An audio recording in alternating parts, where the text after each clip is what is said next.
최근 축구 커뮤니티에서 화제가 되고 있는데요. 바로 엘리케 감독, 벤투 감독, 이영표 해설위원의 이강인을 향한 발언이 공통되고 있기 때문입니다.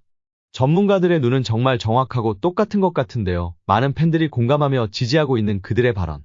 어떤 이야기들이 있었는지 자세한 내용 살펴보겠습니다.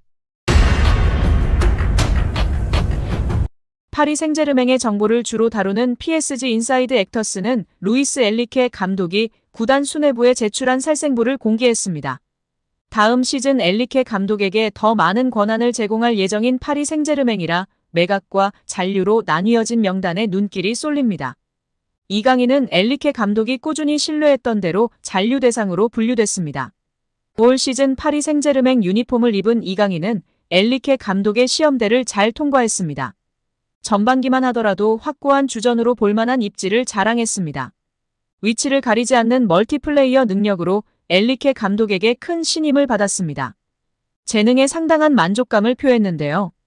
엘리케 감독은 지난해 연말 스페인 프리메라리가를 안 보는 이들에게 이강인은 아마 조금 생소한 선수일 것이라고 입을 연 뒤 이강인은 오른쪽 윙어, 왼쪽 윙어를 맡았다. 매우 중요하다. 이강인은 기술적인 능력을 갖고 있다. 그리고 팀을 위해 자신을 희생한다고 지금까지 유효한 긍정평가를 내놓았습니다.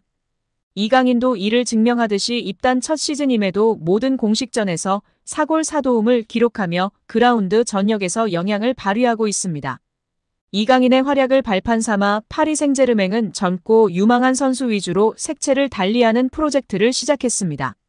이강인과 지난해 여름 이적료 2,200만 유로 약 342억 원의 5년 계약을 체결한 파리 생제르맹은 적은 투자로 장기적인 미래를 확보했다는 평가를 듣고 있었습니다. 이제 파리 생제르맹은 새 판을 짜야 하는데요. 킬리안 음바페도 올 시즌을 끝으로 파리 생제르맹을 떠나기에 엘리케 감독의 계획에 힘을 실어줄 심산입니다.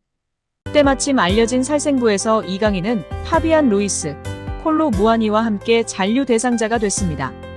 엘리케 감독이 이강인의 능력을 호평한 만큼 다음 시즌에는 보다 주력으로 삼을 가능성이 큰데요. 매체는 이강인은 이미 엘리케 감독의 잔류 요청을 받았다고 말했습니다. 이강인과 달리 상당수는 칼날을 피하지 못했습니다. 매체는 오른쪽 백업 윙백의 노르디 무키엘레, 최전방 공격수 곤살로 하무스, 수비형 미드필더 마누엘 우가르테, 중앙 수비수 밀란 슈크리니아르, 수비형 미드필더 혹은 중앙 수비수 다닐룩, 미드필더 카를로스 솔레르, 공격수 마르코 아센시오 등 7명입니다. 이강인과 함께 올 시즌 합류한 이들도 매각 대상에 올라 마냥 신입생이라고 안고 가는 모습은 아니었는데요. 이번 시즌 영입된 11명 중 4명이 포함되었습니다. 여기에 루이스 엘리케 감독이 레알 마요르카 시절 이강인을 발전시킨 하비에르 아기레 감독을 언급하며 화제입니다. 스페인 마르카는 엘리케 감독이 자신의 트위치 채널에서 이강인을 이야기한 걸 발췌해 전했습니다. 엘리케 감독은 아틀레틱 빌바오와 레알 마요르카의 코파델 레이 결승전 이야기를 했는데 한 팬이 이강인 성장 관련 질문을 하자 아기레 감독 공이 크다고 말했습니다. 아기레 감독은 베테랑 지도자로 멕시코 국적인데요. 멕시코 대표팀을 비롯해 오사수나, 레알 사라고사, 에스파뇰, 레가네스 등 스페인 팀을 주로 지휘했습니다. 2014년부터 1년간 일본 사령탑으로 있기도 했습니다. 2021년도 시즌 중도에 마요르카로 온 아기레 감독은 이강인, 쿠보 다케우사를 활용해 스페인 라리가 잔류를 이끌었습니다. 지난 시즌 이강인을 한층 더 발전시켰습니다. 수비 축구를 하면서도 이강인의 기회 창출 능력을 극대화했습니다. 이강인을 다양한 위치에 쓰며 빌드업 시발점 역할을 맡겼습니다. 본인 중심 전술의 이강인은 더 능력을 선보였고 마요르카가 라리가 중위권에 오르는데 혁혁한 공을 세웠습니다. 라리가 정상급 미드필더로 분류돼 많은 팀들의 관심을 받았습니다. 마요르카는 이강인 잔류를 원했지만 이강인은 이적을 추진했습니다. 결국 파리 생제르맹으로 갔습니다.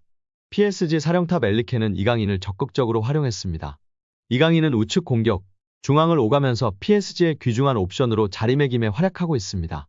엘리케 감독은 이강인을 보면 마요르카의 아기레 감독 위대함을 보여준다. 아기레 감독 덕분에 이강인이 많이 성장했다. 이강인 공격 능력은 매우 좋은데 수비적인 부분을 배울 필요가 있다. 이어 이영표 위원은 이강인 선수가 재능은 기본적으로 있었겠지만 훈련과 노력이 없이는 만들어질 수가 없습니다.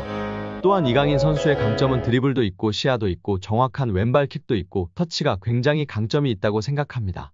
멀리 볼 수 있는 능력은 킥이 자신 있는 선수들이 자연스럽게 보여지고 나타낼 수 있습니다. 어떤 선수들은 드리블을 잘하는 선수는 자기가 드리블을 보여주고 싶어하고 패스를 잘하는 선수는 패스를 보여주고 싶어하기 때문에 좋은 킥, 멀리 보낼 수 있는 킥이 장점인 선수는 자연스럽게 시야가 넓어지고 시야가 넓은 것처럼 보여지게 됩니다. 어린 선수들에게 멀리 보라, 시야를 넓혀라 라며 가르치기보다는 좋은 킥을, 멀리 찰 수 있는 킥을 가르치면 자연스럽게 시합에서 연습한 킥을 보여주려고 하기 때문에 시야가 넓어지고 넓혀진 모습을 볼 수 있다고 발언하였습니다. 이어 최근 프랑스 언론의 비판에 대해서도 이야기했는데요. 이강인을 향한 언론 비판은 일도 신경 안 써도 됩니다.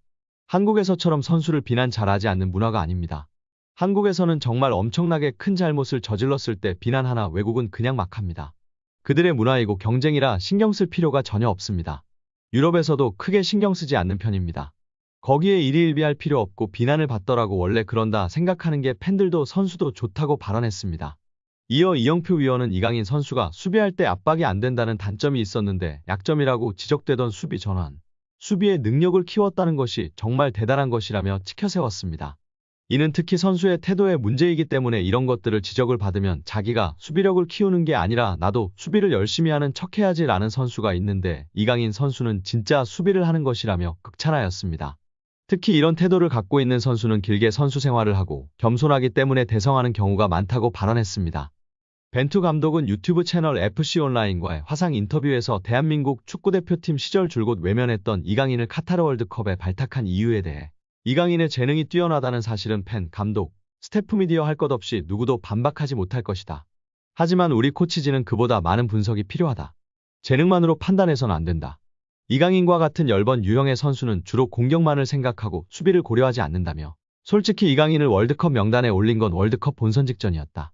이강인을 월드컵에 발탁할지에 대해 확신이 있었다고 한다면 그건 솔직한 대답은 아닐 것이라고 월드컵 최종 명단에 이강인을 제외할 생각도 있었다고 털어놨습니다.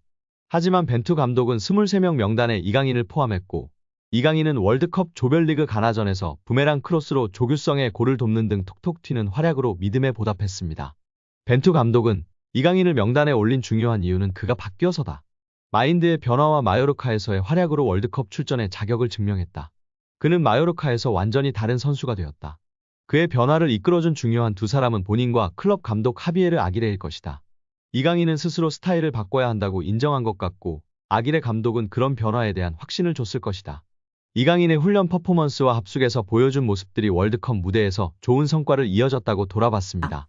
파리 생제르맹에 성공적으로 연착륙했다고 평가받는 이강인이 개인 최고 몸값을 경신했습니다. 시장 가치를 책정하는 트랜스퍼마크트가 8일 업데이트한 프랑스 리그앙 선수 시장 가치에서 이강인은 2,500만 유로로 평가받았습니다. 지난해 12월 2,200만 유로에서 300만 유로가 오른 금액입니다. 지난 니스와 경기에서도 빛났는데요. 팀이 0대1로 끌려가자 루이스 엘리케 감독은 후반 시작과 함께 이강인을 교체 투입했습니다. 축구 통계 매체 풋몹에 따르면 이날 이강인은 평점 7.2점을 받았으며 태클 성공률 100%를 자랑했다. 또한 패스 성공률은 91%였으며 이번에 기회를 창출했습니다. 준수한 활약에 현지 팬들의 극찬이 이어졌습니다. PSG 팬들은 이강인을 선발로 써야 한다.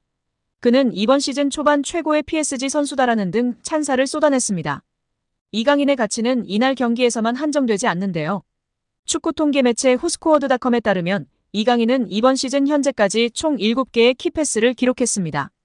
니스전을 포함해 총 423분을 소화한 이강인은 90분당 3.6개의 키패스를 기록했으며 이 기록은 리그앙 1위, 유럽 5대 리그 선수 중에선 7위의 기록입니다. 이강인의 위에는 부카요 사카, 케빈 데 브라위너 등이 자리했습니다. 놀랍게도 리그앙에서 키패스가 가장 많지만 이번 시즌 이강인은 어시스트가 하나도 없는데요. 이강인의 패스를 받은 동료들이 제대로 마무리하지 못하고 있다는 것으로 해석할 수 있습니다.